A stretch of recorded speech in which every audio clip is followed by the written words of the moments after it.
That was incredible. This stage is incredible. And speaking of incredible, let's talk to my friend Michael Schramm about how he and his group built this amazing set. Thank you so much for joining us, Michael. We've worked together a few times over celebrations now, but Indeed, yeah. Yeah, I know we've become sort of like a big old crew family. But how long has your group been together, and how many celebrations have you all put on together? Well, first of all, I need to say, hi guys. Crazy. A little bit nervous at last, but we are, since 2011 we started, almost 26 talented people doing these props and for celebrations. And right now that stage, a little bit other stuff over there. You see a tiny TIE fighter in the corner. You might know from Orlando. Yep. And for the first time here in Chicago, the Red 5, Luke Skywalker's Yeah, X-Wing. you can't miss it. Yeah. It's like parked right over there. So can you tell us a little bit more about this particular set? Oh yeah, you might know it's something from the Death Star. And Obi-Wan just gave his life to help them escape. And that was the first movie, I guess you all know that. Yeah? I think so, yeah. I mean, it's such an iconic moment, and it's such a beautifully built set. How long did it take for you all to build it? This set over here was almost 600 hours. Wow. A lot of love for Star Wars, plastic, steel, stainless steel, three-parted, and as you might see already, it's completely functional by remote control. I'm going to have to try the remote control later. That sounds like fun. So what is one of your favorite parts about rebuilding these Star Wars sets and these beautiful props that you guys make? I mean, they're incredible. Thank you. I mean, what do you guys get out of it? I mean, that's a lot of work. Yeah, it is a lot of work. The passion carry us all the time. And by prop building, Stefan over there knows that, you do something, you have to throw it away and start from the beginning or find solutions because there's no plan for the Death Star. It's gone somehow.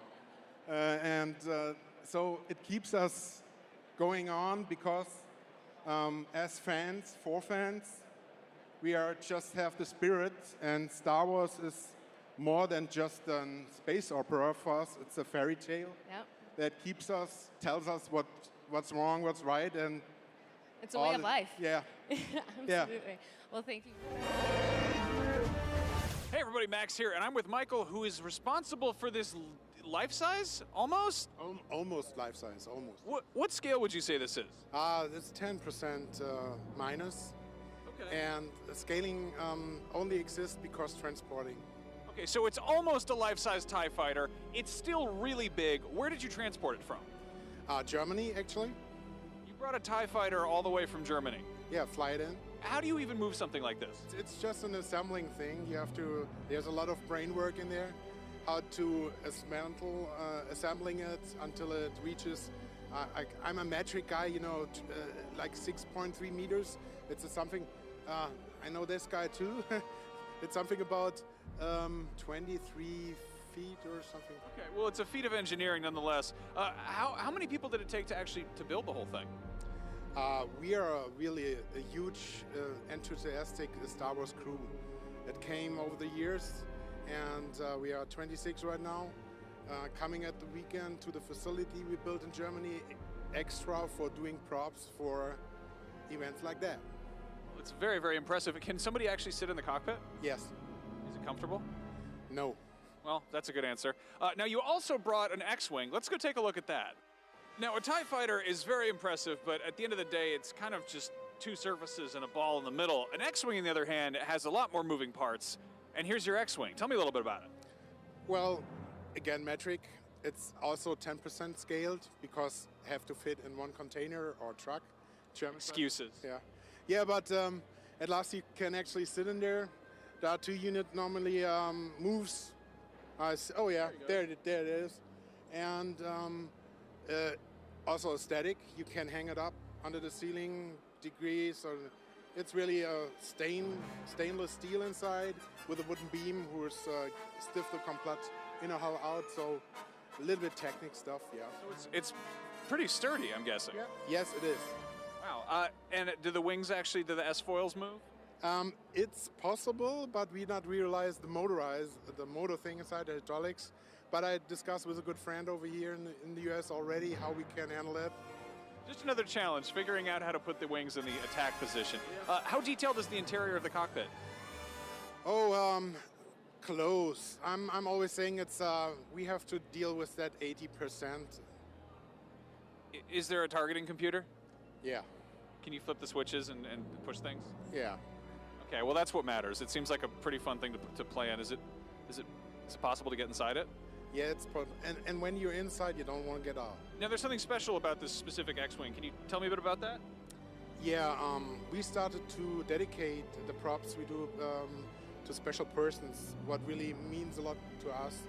And there's a plate inside, carbon plate, and this X-Wing is dedicated to Mary Franklin. She knows that she was in there in Vienna at the Comic-Con last year. She saw it first time, and we had a very emotional moment with tons of love, and that's the way to thank especially these persons, to dedicate the prop to them. Well, that is a pretty good way of dedicating something to someone, is making an entire X-Wing in their honor. I love it. Where can people find out more about where you guys are making these props? It's very easy. We got in Germany 1,200 square foot metric eye again, facility. Looks exactly like an Imperial hangar bay. My office is on the first floor, 5 meters down, and I can look in through window down in the hangar. There's a big black curtain, looks like the energy force field through the space. And when I look down there, see the people don't work, then they say, TK 421, go back to work. But actually, it's all dedicated to Star Wars, to George Lucas' wonderful fairy tale. I love it. Fantastic. You can see more at project-x1.de, is that right? Almost. Pretty close. Dash hyphen, the little line thing. Put it in there.